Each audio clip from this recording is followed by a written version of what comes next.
Hello everyone, good morning, welcome back to our channel. আশা করি তোমরা সকলে ভালো আছো, সুস্থ আছো। আমরাও সবাই খুব ভালো আছি। আমরা বলতে এখানে তো আমি আর মা আর বাবা তিনজনাই। তো আমি এখন এই বাড়িতে, দিদিভাই আরও মানে শ্বশুর বাড়িতে। তো কালকে ডাইরেক্টই এখানে আমি নেমেছি, দাদাভাই আরও আমাকে এখানেই নামালো। তারপর দাদাভাই আরও ওই বাড়ি গেল। তো যাই হোক, আজকের দিনটি এখান থেকেই শুরু করছি। আশা করি তোমাদের ভিডিও আজকের সারা দিনটা ভালো লাগবে। তোমরা সাথে থেকো, পাশে থেকো। আজকে অনেক কিছু দেখতে হবে। মায়ের বাগানে অল্প স্বল্প এখন শীতকালে যেসব ফুল টুল আছে ওগুলো একটু একটু করে দেখাবো। আর একটু আগেই দেখালাম আমাদের বাড়ির পেছনে মেশিনে ধান কাটা চলছিল, একটুখানি ক্যাপচার করলাম, ভালো করে একটু দেখাতে পারলাম না, একটুখানি শেয়ার করলাম। তো চলো আজকের দিনটি শুরু করা যাক। আশা করি তোমাদের খুব খুব খুব ভালো লাগবে। চলো দিনটি শুরু করা যাক। এক্ষুনি তোমাদেরকে ফুলগুলো দেখিয়ে নিই, নাহলে মা আবার একটু পরে পুজো করবে, তো সব তুলবে ওই ফুল টুলগুলো, তখন দেখাতে যদি না পারি, তাই এখন একটু গাছে যে হয়েছে একটু দেখিয়ে নিই। চলো দেখিয়ে দিই একবার। এই যে মায়ের গাছে হচ্ছে নীলকণ্ঠ ফুল, দেখো কি সুন্দর না, দারুণ, গাছ ভরে ফুল। এই দেখো পুরো একটু তোমাদের সাউন্ডের প্রবলেম হতে পারে, যেহেতু পুরো মেন রোডের পাশে বাড়িটা, তো বাস আরও যাচ্ছে, আওয়াজ হচ্ছে। তো পুরো গাছ ভরে ফুল, তোমাদেরকে একবার দেখিয়ে দিই পুরোটা। দেখো এই যে পুরো নীলকণ্ঠ ফুলের গাছ এটা। এ পাশটাতেও আছে, কিন্তু এ পাশটায় একটু কম ফুটছে দেখতে পাচ্ছি। আর এই যে গাছ, এই গাছটাতে পুরো হয়ে গেছে নীলকণ্ঠ গাছ, মা এইভাবে লতা করে দিয়েছে। তারপরে এই যে এইগুলো সব টগর গাছ, চাইনা টগর না কি যেন একটা বলে, ছোট ছোট টাইপের টগর ফুল হয়। এই যে দেখো ছোট ছোট টাইপের টগর, এগুলো এগুলো এই মানে রাস্তাকে একদম শৌখিন করার জন্য দু সাইডে করা। আর এটা তো হচ্ছে একদম মেন রোড, আমাদের দীঘার মেন রোডটা। চলো আর ফুলগুলো দেখিয়ে দিই। তো এই হচ্ছে গোলাপ ফুলের গাছ, দাঁড়াও তোমাদেরকে একটু দেখিয়ে দিই। তো এই হচ্ছে ফুলের গাছ, গাছ ভরে ফুল হয়েছে। এই যে তার সাথেও পিঙ্ক কালারের গোলাপ ফুলেরও গাছ আছে, এই যে হয়েছে দেখো। আর শীতকালে তো গোলাপটা সুন্দর হয় জানোই। আর এটা হচ্ছে পিঙ্ক কালারের,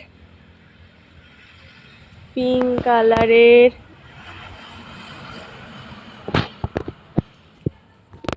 এই যে, এই যে এটা হচ্ছে পিঙ্ক কালারের গোলাপ, এটাও গাছ ভরে হয়েছে। তার সাথে সাথে এর পাশে রেটও মা রেখেছে, দুটো একসাথে দুদিকে। এই যে এটা একটা, ওটা একটা।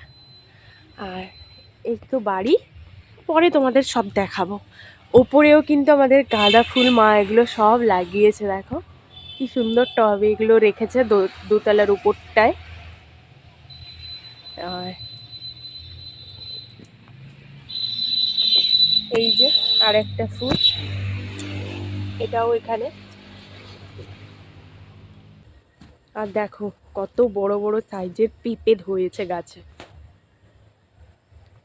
এই পেঁপে আরও কিন্তু সাইজে জানি না তোমরা কতটা বুঝতে পারছো, অনেকটাই বড়, অনেকটা। তো একদম রোডের সাইডের দিকেও ফুলের গাছটা আছে, ওটা তোমাদেরকে আমি পরে দেখাবো, এখন আর ওদিকটা যাচ্ছি না। চলো, আবার না গুড়ি গুড়ি করে বৃষ্টি পড়া শুরু হয়েছে, ওয়েদারটা পুরো যাতা একদম। তো চলো, ও মায়ের ব্যালকনিতেও অনেক গাছ টাছ আছে, ওগুলো সব পরে তোমাদেরকে একটু একটু করে, একদিনে সব দেখাবো না, একটু একটু করে সব দেখাবো। এই হচ্ছে তুলসী মন্দির, এগুলো সব আমারই ডিজাইন করা ছিল, এখন ধীরে ধীরে ওগুলো উঠে গেছে রোদ বৃষ্টিতে। এদিকে দেখো মায়ের লঙ্কা চারা, এগুলো সব মা পরে লাগাবে। মায়ের তো জানো খুব শখ সবজি ফুল, মা খুবই ভালোবাসে এগুলো, খুব যত্ন করে করে। তো চলো, অনেকটা বড় হয়ে যাবে একদিনে দেখালে, পরে আবার তোমাদের সাথে কথা বলছি। তো রান্নাঘরে চলে এসেছি, আর মা একটু আগেই একটা পাতা মানে কি বলতো পাতা দিয়ে একটা শরবত করেছিল, একটা পেট ঠান্ডার জন্য। তো কালকে না মানে আসা হয়েছে, তো আমার শরীরটাও ভালো নেই, রাতে মানে ঘুমোতেও পারিনি। আর একটা জায়গা চেঞ্জের তো ব্যাপার আছে, একটা জায়গায় থাকতে থাকতে এক অভ্যেস, আর এক জায়গায় থাকলে আর এক অভ্যেস। তো যাই হোক, এমনিও কেমন একটা নাকটাক বন্ধ হয়ে যাচ্ছিলো, কালকে রাতে ঘুম ঠিক হয়নি। তো মা করেছিল ওই পাতার শরবতটা, ওটা খেয়েছি। খেয়ে এখন রান্নাঘরে চলে এসেছি। এই যে চা বসিয়েছি, একদম নিজেদের গাছে তেজপাতা, তারপরে তোমার হচ্ছে তুলসী পাতা, আদা থেতো করে দিলাম। তো একটু চা খাবো, দেখা যাক গলাটা যদি একটু ভালো হয়। চলো, যে নিজেদের গাছে তেজপাতা, তুলসী পাতা, আদা সব কিছু দিয়ে এটাকে আগে একটু ভালো করে ফুটিয়ে নেব। আর বাইরের দেখো ওয়েদারটা পুরো হাওয়া দিয়েছে, আর সব এখন ধানের কাজ চলছে। এই যে মাঠটা দেখো। চলো পরে আবার তোমাদের সাথে কথা বলছি। চাটা হয়ে গেলে খাই, গলাটা ভালো করতে হবে তো, নাহলে তোমাদের সাথে বকবক কি করবে বলো। যে মা সব ফুলগুলো তুলে নিয়েছে, তো এখন এগুলো পুজো দেবে। তো দেখতে পাচ্ছ কত রকমের আমাদের গাছের ফুল মায়ের বাগানের, প্রত্যেকটা কিন্তু, এটা কিন্তু একটু অন্য রকমের জবা ফুল। হ্যাঁ, এটা আর একটা, এটা কাটা জবা বলে।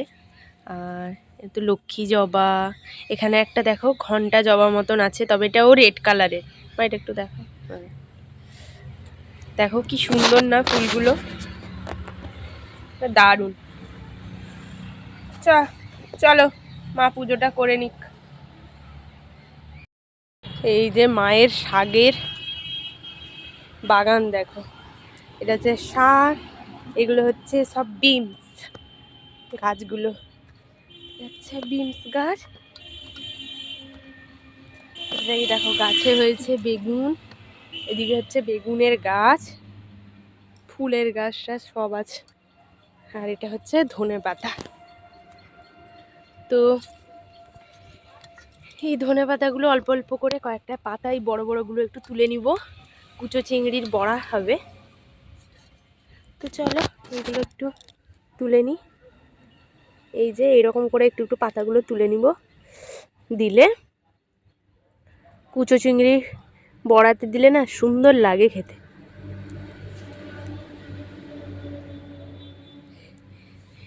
নিজেদের বাগান থেকে এরকম তুলে তুলে রান্না, দারুণ দারুণ। তো চলো আমি এগুলো তুলে নিই, পরে তোমাদের সাথে আবার কথা বলবো। এই যে এই ধনেপাতাগুলো তুলে নিলাম কুচো চিংড়িতে দেবো বলে। তো চলো আজকে মাটির উনুনে রান্না, মা ভাত বসালো, এরপরে আমি তরকারিগুলো রান্না করব। তো চলো, কুচো চিংড়ি মাখা করলাম, মানে মাখা মানে বেসন টেসন দিয়ে মাখলাম, ধনেপাতা আরও দিয়ে। আর এদিকে বড়া বসিয়ে দিয়েছি। এই যে কাঠের উনুনে রান্না, আর মাকে বললাম যে গ্যাসে রান্না করব না, তো কাঠের উনুনেই রান্না করব, আমার খুবই ভালো লাগে কাঠের উনুনে রান্না করতে। তো তার জন্য আগে প্রথম কুচো চিংড়ির বড়াটা করে নিচ্ছি। তো চলো তোমরা দেখতে থাকো। যে কুচো চিংড়ির বড়া, আর এইটা হলেই হয়ে যাবে বড়া করা। এদিকে করব পমফ্রেট মাছের সর্ষে দিয়ে ঝাল, টমেটো পেঁয়াজ টেয়াজ দিয়ে সর্ষে পেস্ট, মা করে দিল সর্ষে পেস্ট। তো সর্ষেটা করব গ্যাসেই রান্না করব সর্ষেটা। আর এদিকে কি কি রান্না করেছি চলো তোমাদেরকে এক ঝলক দেখিয়ে দিই। তো এদিকে এটা হচ্ছে কুচো চিংড়ির বড়া, আর অল্প একটু কুচো চিংড়ি দিয়ে আলু উচ্ছে বেগুন সর্ষে বাটা দিয়ে আরও, এটা একটা সবজি। আর এদিকে আছে আলু ফুলকপি কুমড়ো, তারপর একটু বেগুন ঢেঁড়স, আর একটু পোনা মাছকে ছোট ছোট করে কেটে সর্ষে বাটা আমচুর দিয়ে এটা একটা মাখা মাখা টক। এদিকে বাগান থেকে আরও একটু নিয়ে চলে এলাম ধনে পাতা। তো এই যে পমফ্রেট মাছের ঝালে অল্প করে দিয়ে দেব। তো এইটা শুধুমাত্র পমফ্রেট মাছটাই গ্যাসে এসে করলাম, বাদবাকি ওগুলো সব উনুনে করে নিয়েছি। তো বাগানের ধনেপাতা তার গন্ধটাই আলাদা, তাই না বলো? তো যাই হোক, তো মা তো কাজে একটু ব্যস্ত আছে, যে কারণে আমি রান্নাবান্নাগুলো করে দিয়েছি। আর মাকেও নিজের হাতে অনেক দিন করে খাওয়ানো হয়নি। তো যাই হোক, এই হচ্ছে আমাদের রান্নাবান্না আজকের। তো চলো একদম তোমাদের সাথে পরে কথা বলছি। তো এই হচ্ছে সোনালি ধানের ক্ষেত, ওদিকগুলো দেখতেই পাচ্ছ, ওগুলো ফাঁকা হয়ে গেছে, কারণ হচ্ছে এগুলোতে মেশিন ধান কাটা শুরু করে দিয়েছে। ওইদিকে দেখো মেশিনে ধান কাটা চলছে। আরও ওইটা পুরো একদম ধানের চাষ হয়, পুরো সোনালি, একদম সোনালি ধানের ক্ষেত। তো দেখতেই পাচ্ছ কি সুন্দর, দেখো এই যে পুরো সুন্দর একদম। তো রাস্তার এপাশেও কিন্তু ধান গাছ ছিল, কিন্তু এটা কাটা হয়ে গেছে মেশিনে। আর এটা পুরোটা এখনও আছে, ওই দিকগুলো কাটা চলছে। তো চলো একটু তোমাদের সাথে এইটুকু ক্যাপচার করালাম, আর একটু দেখিয়ে দিলাম ক্যাপচার করিয়ে আমাদের বাড়ির সামনেরটাই, রাস্তা পেরোলেই। তো রাত্রেবেলা মা করছে দেশি মুরগির ঝোল। তো বাবা নিয়ে এলো অল্প করে দেশি মুরগি। তো রাত্রেবেলা গ্যাসেই রান্না করে নিচ্ছে মা, আর আমি একটু নেড়ে চুড়ে দিচ্ছি, বাদবাকি পুরোটাই মা করছে। এই কষানো চলছে। তাহলে আজকের ভিডিওটি এখানেই রাখলাম, দেখা হচ্ছে আগামীকাল নতুন আরেকটি ভিডিওর সাথে। ততক্ষণ পর্যন্ত সবাই সুস্থ থেকো, ভালো থেকো, সাবধানে থেকো, সকলের খেয়াল রেখো। আজকের ভিডিওটি কেমন লাগলো অবশ্যই কমেন্ট করে জানিও। টাটা।